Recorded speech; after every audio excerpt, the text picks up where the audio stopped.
Hi, I'm here with my dear friend Andy, and we just spent 15 minutes making a video where we talked about everything and it was really good, but somehow the audio fucked up. So, here's our second attempt. I wrote out a list of questions so that we can stay somewhat on the same track that we were on in the original video. So, what I brought Andy here today to talk about is an experience that we had at Blue Ridge Pride this year, where we were asked to pack up a table that we had brought that stuff on it.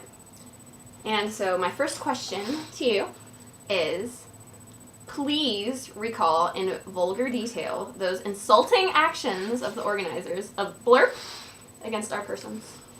Okay. Well, we showed up to the table at Pride specifically with queer literature, like queer theory, information on queer prisoners, information on queer struggle and queer resistance. And we didn't know you had to register for Pride. I mean, we assumed we could just go and find an empty spot and table. Probably weren't allowed to, but we didn't think anyone would give us any problems. So we went and we set up a table, and probably within 5 minutes, some Pride man came over and was asking us if we had registered, and we were like, no, sorry, we didn't know we needed to register. He said, okay, we're still here. We're not in the way. We're just going to table. We're a not-for-profit. We're fundraising for, like, prisoners, queer prisoners in jail. And he said that wasn't okay and that we had to register. And one of our friends said, well, can we register now? Is there any way we can, like, register so we can stay here? We want to stay here. And as we're talking to them, people are coming up and, like, interacting with us and, like, excited about the literature we're destroying and wanting to know, like, what we're all about and everything. And he got a little bit, like, confrontational, so I got a little bit confrontational back. And we kind of started to argue, and he was insistent that we had to leave. And so we started packing up.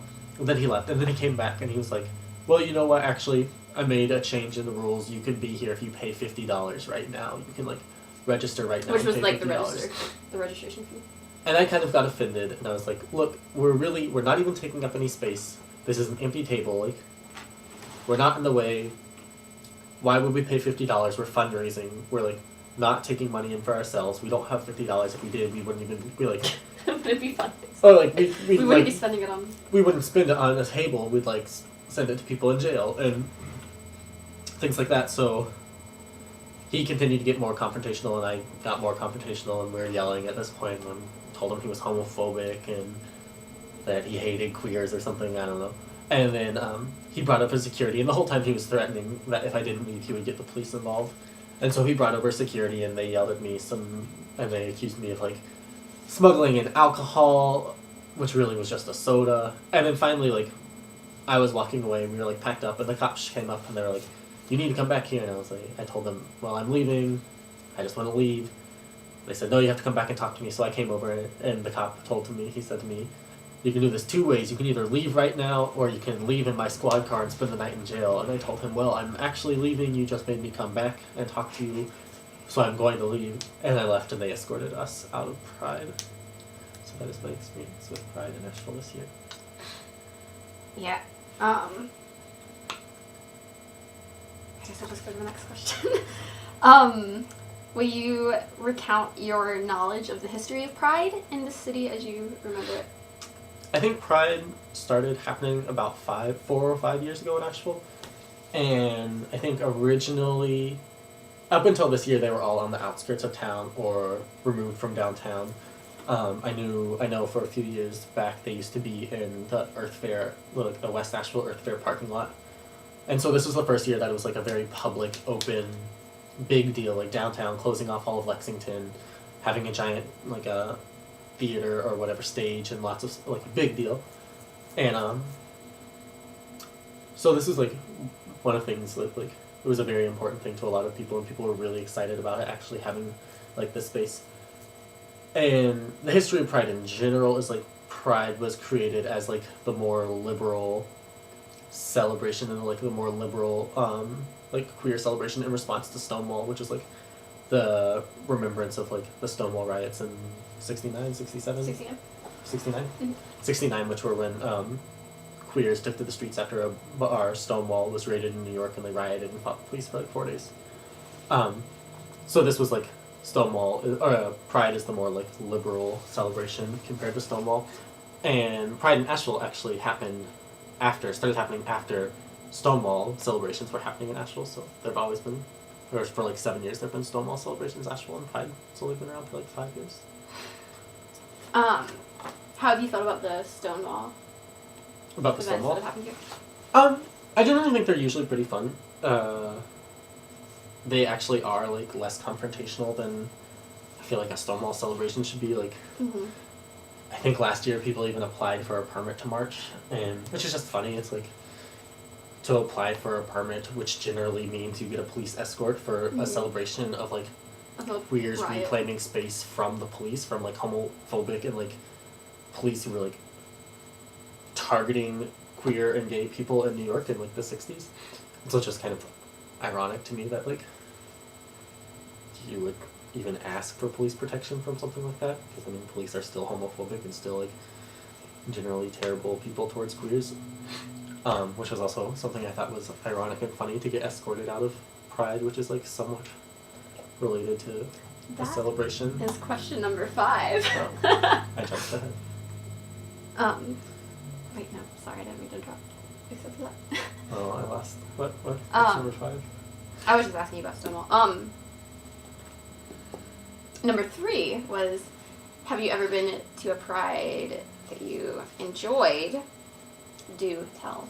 I don't usually go to Pride because of its like, I like disagree with what it is most of the time, and how it's generally like the more assimilationist, like commodified version of like gay and queer culture, which kind of disgusts me. But I went to Pride in Portugal, in Lisbon, and it was really incredibly fun. But it was really incredibly fun just because everyone was wasted and having sex, and then the festival got trashed, and like people like flipped the tables and like knocked over the booths and like broke bottles everywhere, and just it was crazy, and everyone was like making out and drunkenly just like my friends stayed there till like 7 a.m. dancing, and like the next day we went down, and like downtown Portugal or downtown Lisbon was just like wrecked and garbage everywhere, and I was like, yes, this is how Pride should be. So that was the only time I've enjoyed it. I also like have probably only been to like Asheville Pride, Portugal, or Lisbon Pride, and then I went to Pride in DC once, and that was just disgusting. Overall, what are your critiques of Pride and corporately endorsed gayness in general in Asheville? Well, a critique of Pride clearly is like the assimilationist nature of Pride, where it's like, I mean, at Pride in downtown this year, probably like the 3 things that were actually related to like gay issues or queer issues were Don't Ask, Don't Tell, which is like garbage assimilationist things, but like who wants to be a queer in the military, like fuck that. Something about getting HIV tested, which is cool, and then Us, which are like tabling for queer prisoners, and the rest of it after that was pretty much your average Asheville like festival. Like, you could get beer, you could get food, you could buy shit, like every store had its own booth, except for this time. This time there was just like a rainbow flag on everything, and everything had like gay next to it, so it's just this idea that like you can all of a sudden add this small piece of culture and this small piece of like identity to something, and you can sell it as a whole new twist, like cutting boards, like you said. I keep talking about the cutting gay boards. Cutting boards. Like what the fuck really is a gay preoccupied cutting with these board? cutting boards. Because it's just so ridiculous, and it's like It's just such a fucking emblem of like gay nesting too. Yeah. Like, and so I guess.